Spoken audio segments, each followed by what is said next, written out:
감사합니다. 이 오후 시간에 하나님의 말씀을 우리 가슴에 담고 그 말씀을 지키고 행하고 붙들고 살기를 원합니다. 세상에 많은 말들이 있고 세상에 많은 소리들이 있습니다.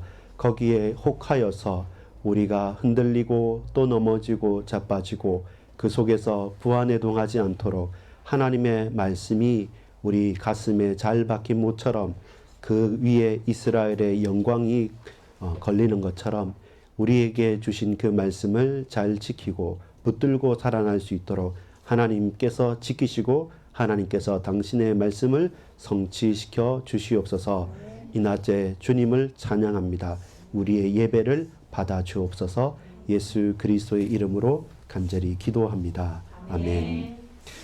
여러분 반갑습니다. 오늘 오후 시간에 우리가 함께 하나님 말씀을 나누기를 소망합니다. 하나님께서 우리에게 하시는 말, 또 말씀을 저와 여러분은 이 66권 신구약 성경의 말씀을 통해서 기록된 말씀을 통해서 우리는 확인할 수 있습니다. 그리고 그 성경 말씀을 통해서 저와 여러분은 이스라엘의 선지자나 또 왕들과 제사장들과 또 하나님께서 택해 세우신 당신의 사람들에게 하나님 반드시 말씀을 주시고 그 말씀을 이루어 가시고 또 그 말씀을 붙들고 산 자들의 결론과 인생 여정과 그리고 그렇지 않은 자들의 삶을 계속 대비하고 비교하면서 우리에게 교훈을 주고 우리에게 믿음을 허락해 주십니다. 그 중에 저와 여러분이 오늘 꼭 마음에 담아야 될 것은 맹세나 서원에 관한 이야기입니다.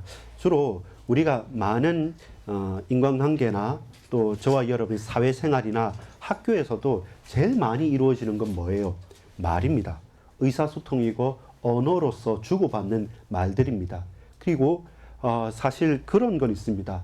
저와 여러분이 언어를 알아듣지 못하고 외국어일 때는 누가 나에게 막 욕을 해도 욕인지 모르고 그냥 허허 웃고 그냥 뭔지 모르고 이렇게 넘어갈 수 있지만 그 의미를 알고 그 내용을 정확하게 알면 이 말이 우리 부모를 욕하는 거나 아니면 나에게 가장 큰 비수가 되는 말이나 이것을 알아듣는 사람은 그 말을 그냥 무시하고 넘어갈 수는 없어요. 그래서 만약에 달려가다가 손도 발도 부러지기도 하고 무릎이 까질 수도 있는데 그것은 조금 지나면 딱지가 않고 또 다음에 되면 낫습니다. 근데 내가 평생 모멸감을 느끼고 내가 정말로 가슴에 상처가 깊이 있는 그 말은 복수가 복수를 낳게도 합니다. 그처럼 말이라는 것은 아주 중요합니다. 그만큼 힘이 있고 그만큼 강력한 겁니다. 하나님께서 우리에게 말씀하셨어요. 태초에 하나님께서 저와 여러분에게 말씀하시고 그 말씀으로 천지를 창조하셨기 때문에 하나님의 말, 하나님의 말씀이라는 것은 수많은 사람들의 수많은 말과 비교할 수 없는 창조의 능력이고 빛대신 말씀이 되는 것입니다. 자, 그런데 오늘 본문에 마태복음 5장에 보면 도무지 너희들 맹세하지 마 이렇게 명령을 하는 겁니다. 성경에 보면 맹세를 하거나 또 서원을 한다고 그럽니다. 주로 하나님 앞에 서원했던 사람 여러분 기억나는 분 계십니까? 여자분들 중에서는 아들 없던 아들을 내가 나스린이라고 하나님께 드리겠다고 서원하고 낳은 아들이 사무엘 있지 않습니까? 제가 신학교 다닐 때는 우리 신학과 반에 한나도 있고 사무엘도 있었어요. 그래서 맨날 그 친구한테 가서 야 엄마한테 갔다 와 이렇게 우리는 놀리기도 했는데요. 생각보다 사무엘이라는 이름 많아요. 또 여자 이름 중에 한나라는 이름도 많아요. 이제 같은 반에 선사무엘이 있고 김사무엘이 있고 김한나가 있고 박한나가 있고 한나 막 이렇게 막 여러 섞여 있으니까 우리 좀 성경 이름을 많이 짓다 보니까 재미있었더랬습니다. 이름을 붙인다라는 것은 의미 두는 거잖아요. 말을 두는 거잖아요. 근데 한나가 원한이 되고 애통했을 때 하나님께 막 쏟아내는 것과 하나님 앞에서 소원을 하고 하나님 앞에 언약을 붙잡을 때는 그 엘리 제사장은 이게 뭐 헷갈리는 가운데 잘 몰랐었지만 분명히 하나님께서는 한나의 기도와 한나의 소원을 들으셨던 것 아니겠습니까?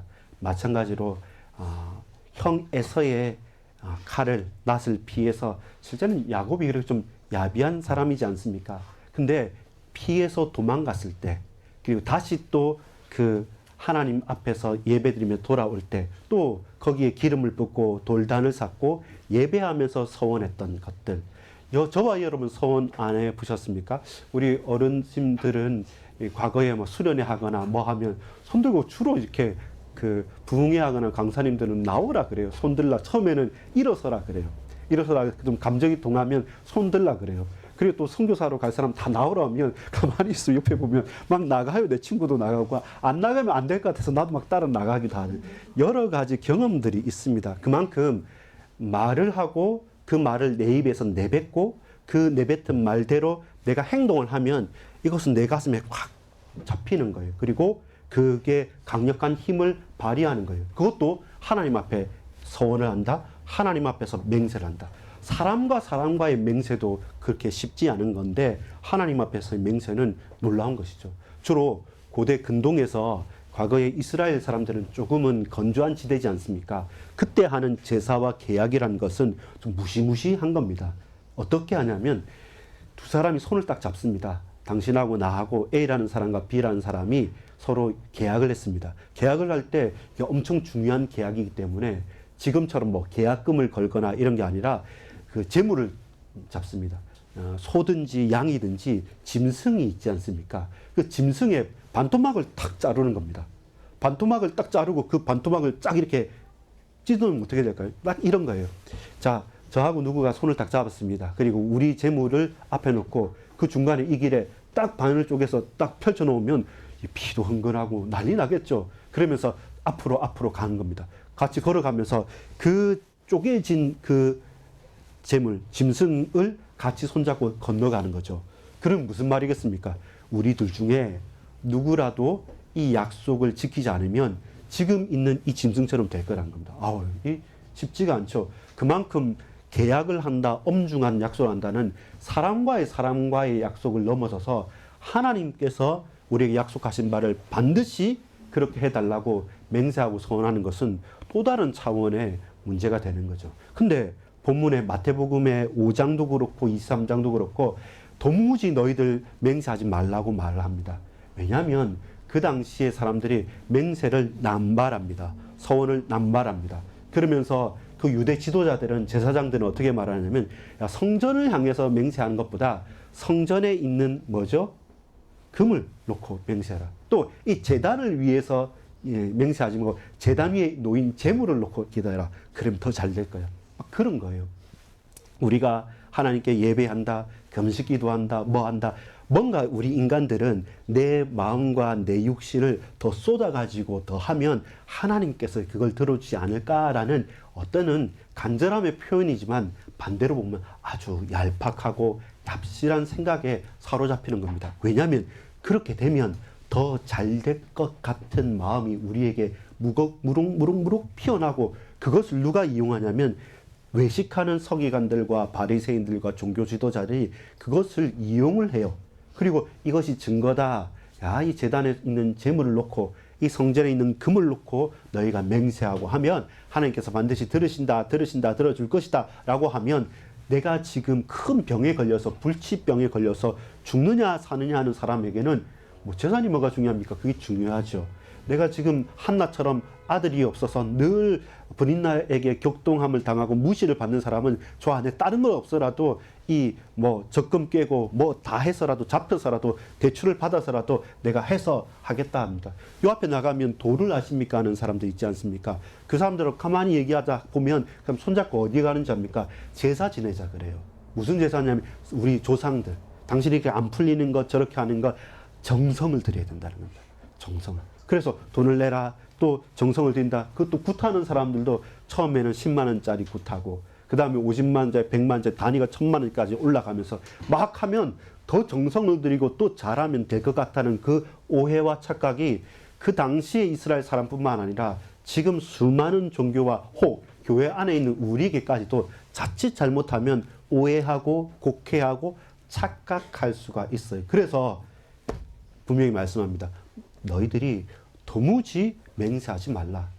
네 머리를 걸고 네 목숨을 건다는데 네 목숨이 너 거냐? 네 마음대로 네 머리카락 하나도 희고 검게 할 수 없는데 어떻게 네가 네 마음대로 내 몸을 걷는다고 하느냐? 예루살렘으로도 하지 말고 저 성전으로도 하지 말고 그 어떤 것으로 하지 말라. 단 하나라도 네가 그렇게 한 거 있냐?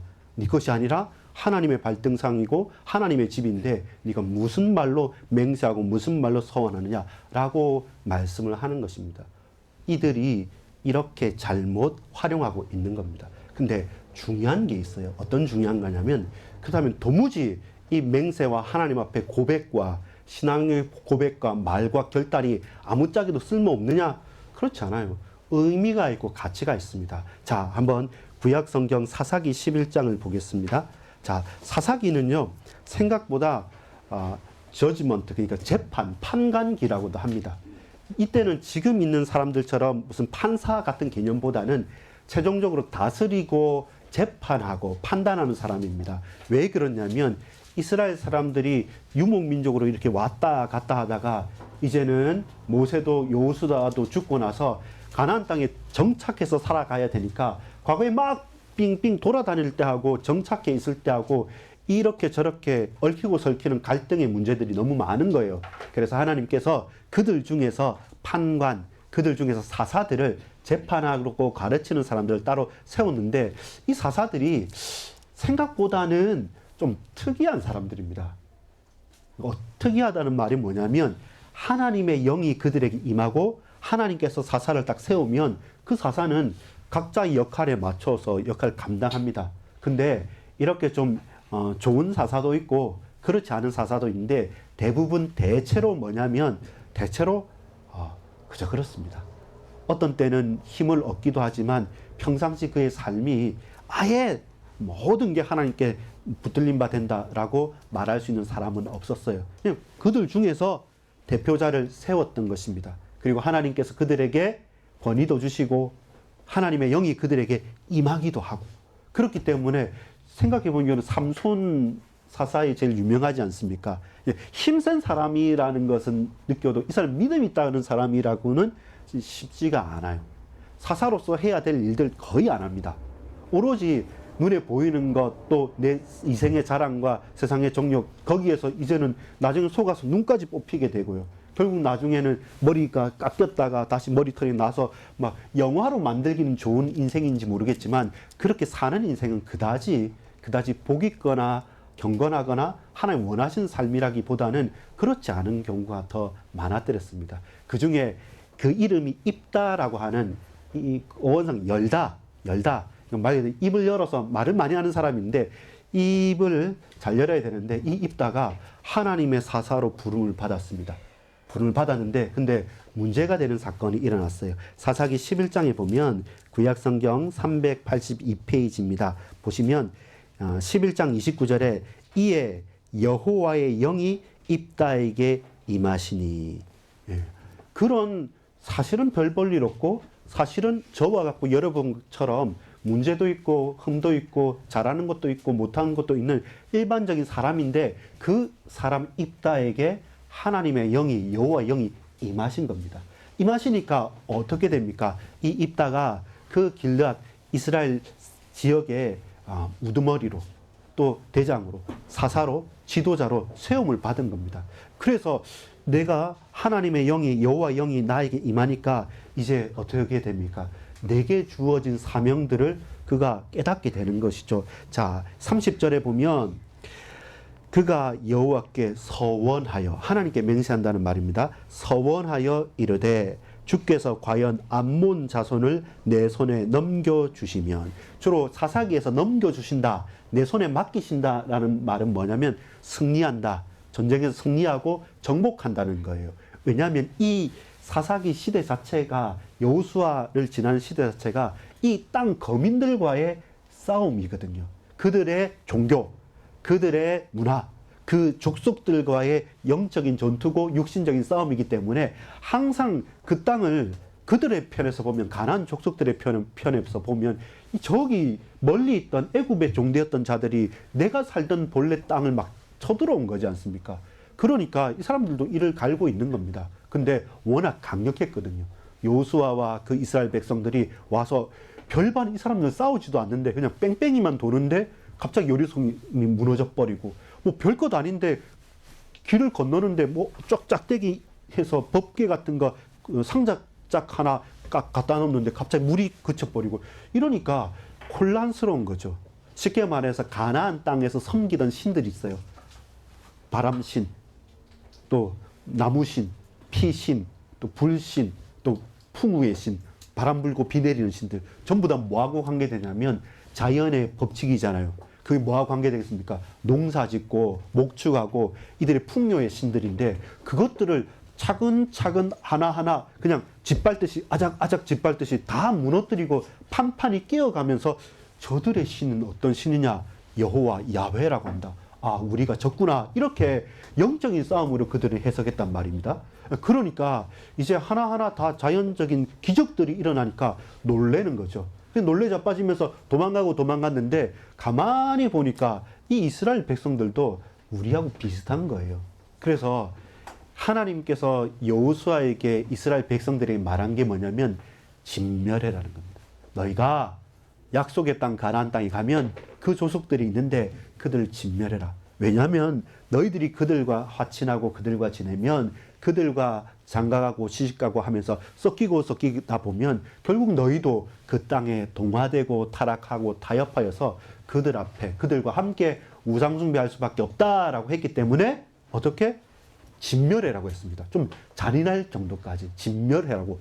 남녀노소를 물론하고 거기 있는 가축까지 다 끝장을 내라고 이렇게 했는데 하나님 왜 그렇게까지 잔인합니까? 이렇게 생각할 수 있게 여겨질 만큼 진멸해라고 하는데 나중에 명맥을 남긴 그 몇 개 사건들 때문에 결국은 하나님께서 우리에게 넘겨주신 땅인데 그들에게서 정확한 완전한 정복이 불가능했습니다.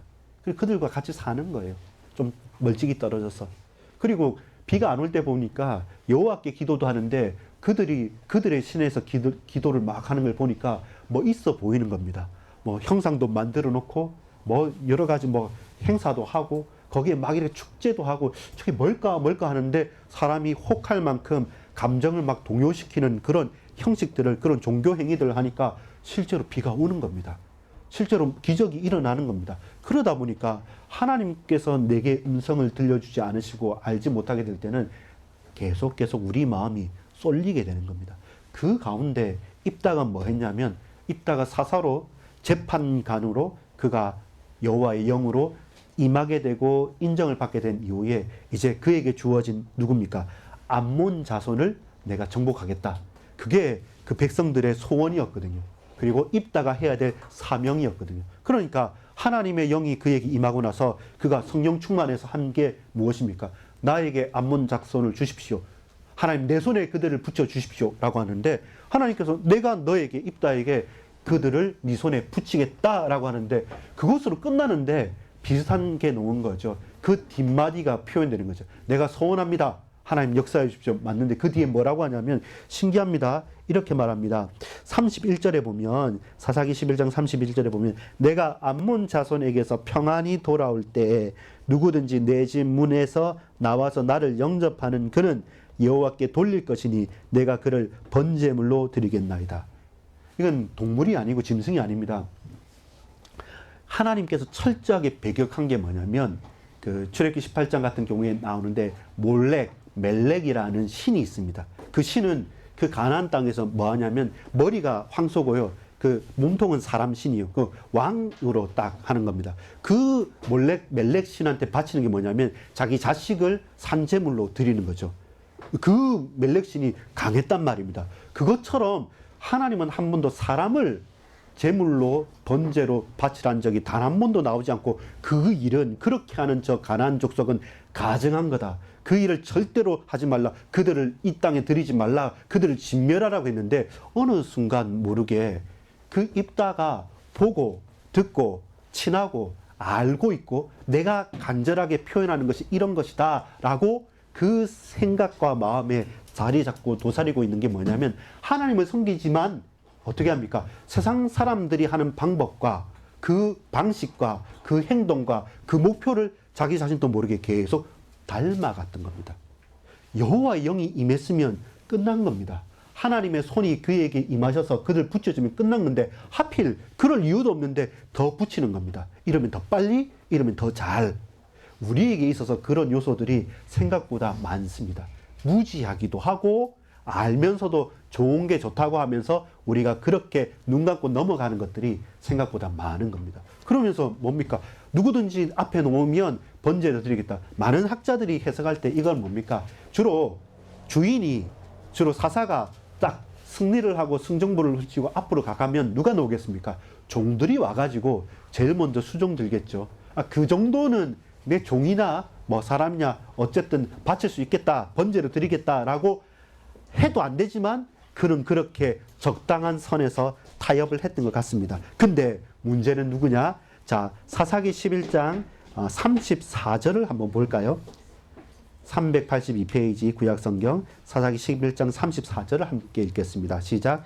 입다가 미스바에 있는 자기 집에 이를 때 보라, 그의 딸이 소고를 잡고 춤추며 나와서 영접하니 이는 그의 무남 동료라. 자식들이 많지도 않아요. 무남 동료 뭡니까? 유일한 only one, 단 한 명인 무남 동료 딸, 그 눈에 넣어도 아프지 않고 너무나도 좋은 나의 사랑하는 딸이 아버지가 입다가 승리를 하고 오니까 소고를 치면서 가장 먼저 뛰쳐나가서 있는 겁니다. 그게 뭡니까? 이게 보호라는 겁니다. 입다는 입을 열어서 하나님을 찬양하고 하나님을 높이는 것도 하나님께 영광 돌리는 것도 맞지만 그 입을 세상 사람들이 원하는 방식과 타협 가운데 하나님께서 말씀하신 그 말씀을 지나쳐갈 때 그렇다 아니다 라고 하는데 그 지나면 그게 악이 되는데 자기 자신도 모르게 거기에 타협했던 그게 툭 튀어나온 것이 보여지는 것이죠.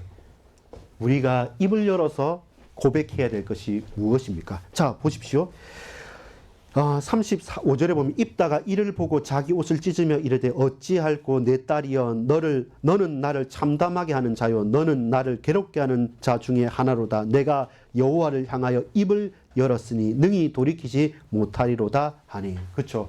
입을 열어서 말하는, 말 그대로 열다라는 입다, 자기 정체성이 그거예요. 뭔가 고백하는 사람이고 뭔가 말하는 사람입니다. 근데 그 말을, 그 소원을, 그 맹세를 누구에게 했습니까? 하나님께 했으니까 그걸 돌이키지 못한다는 거죠. 근데 그것을 놀라운 것은 뭡니까? 그 딸도 알았던 겁니다. 36절에 딸이 그에게 이르되 나의 아버지여, 아버지께서 여호와를 향하여 입을 여셨으니 아버지의 입에서 낸 말씀대로 냉에 행하소서. 이 딸은 또 그걸 그대로 순순히 받아들이는 거죠. 그러면서 계속 비꼬듯이 고백하는 겁니다. 입을 연다는 그 뜻이 있는 그 사람처럼 하나님께 당신이 입을 열었고 하나님께서 그 말씀을 들으셨고 하나님의 말씀대로 당신이 말한 대로 그대로 될 것이라고 말한 겁니다. 그럼 어떤 겁니까? 무남동녀 하나밖에 없는 딸을 인신공양하는 멜렉에게 드리는 것처럼 그렇게 드린다는 겁니다. 그걸 거부할 수가 없게 된 거죠. 이런 절대절명의 위기 가운데서 너는 나를 망하게 하는 소서. 여러분, 자, 옆에 계시는 여러분 부모님 잊지 마십시오. 입다처럼 여러분을 번제로 드린다고 맹세하면 어떻게 될 겁니까? 근데 그냥 그걸 지켜야 된다고 하니까 이게 쉽지 않은 말입니다. 고민되는 말입니다. 이것처럼 맹세나 소원이라는 것은 내가 어떻게 저렇게 쉽게 행하거나 무르거나 바꾸거나 할 수 없을 만큼 중대한 겁니다. 중요한 것은 뭐였습니까? 이 일이 이스라엘에게 주어진 언약의 말씀 아니었습니다. 가증한 일이었습니다. 여러분 한번 레위기서 18장을 보겠습니다. 그대로고 레위기 18장을 보겠습니다. 창세기 출애굽기 레위기 18장 구약성경 173페이지 레위기서 18장 3절을 한번 볼까요?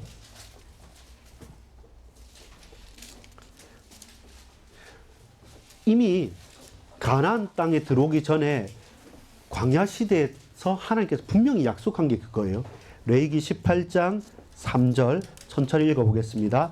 너희는 너희가 거주하던 애굽 땅의 풍속을 따르지 말며 내가 너희를 인도할 가나안 땅의 풍속과 규례도 행하지 말고. 자, 18장 21절을 보겠습니다.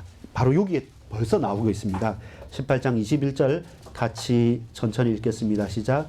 너는 결탄코 자녀를 몰렉에게 주어 불로 통과하게 함으로 내 하나님의 이름을 욕되게 하지 말라. 나는 여호와이니라. 너희가 아무리 정성을 다하고 종교심이 강하다 할지라도 저 몰렉에게 자식을 주어서 불에 태워서 드리는 저 가증한 이방 신처럼 가난 신처럼 절대로 하지 말라. 나는 여호와 하나님, 나는 거룩한 자다. 그렇게 하면 안 된다고 했는데 이 딸은 뭐였습니까? 내 딸이었다고 한다면 그런 말 안 했겠죠. 근데 그도 이미 그 가나안 땅에 살면서 사사이기도 하고 거기에서 지내면서 그들이 하는 그 행위들을, 그 행사들을 계속 영향을 주고받으면서 하고 있었다는 겁니다. 하나님 말씀 하지 말라 했는데 근데 그는 그것을 했고 또 그 말에 매이게 됐던 것입니다.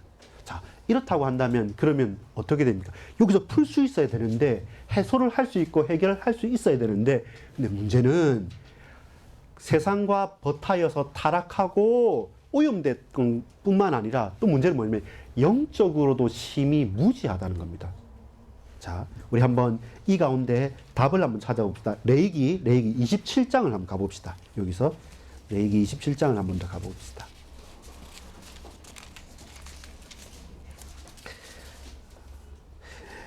이 레위기 27장은 서원 예물에 대한 값에 대한 부분입니다. 자, 레위기 27장 191페이지인데요. 자, 13절 한번 볼까요?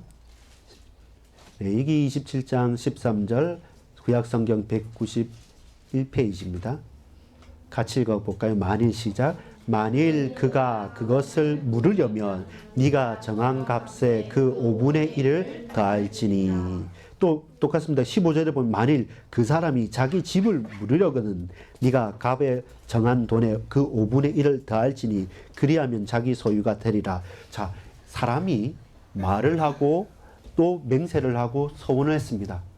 어떤 값을 주고 자기 집에 대해서 뭔가를 걸 때 그것을 물을 수밖에 없는 환경과 조건이 있어요. 그럴 때마다 뭐 하냐면 그것에 5분의 1을 더해서 그 값을 치르라고 말합니다. 그러면서 나중에 하나님 앞에 제사장 앞에 그걸 보이고 그러면서 그것을 자기의 것으로 가라라고 하고 또 모든 부분 가운데 희년이라는 것도 마찬가지입니다. 내가 스스로 종이 되고 노예로 팔려가서 누구의 종이 된다 할지라도 희년이 될 때는 다시금 그 시기를 알고 그에 맞게 값을 정하라고 치라고 말한 겁니다. 문제는 입다의 딸과 그 문제가 있을 때 입다의 딸이 뭐라고 한지 압니까? 그 뒤에 사사기 11장 뒤를 보면 아버지 내가 처녀로 남자도 알지 못하고 이렇게 죽게 됐는데 아버지께서 그 입을 열어서 하나님께 말씀드린 거니까 그 반드시 시켜야 됩니다. 내가 너무 억울하니까 2달 동안만 나에게 시간을 주십시오 해서 자기 친구들하고 저 산에 올라가서 통곡하고 울면서 그리고 내려온 겁니다.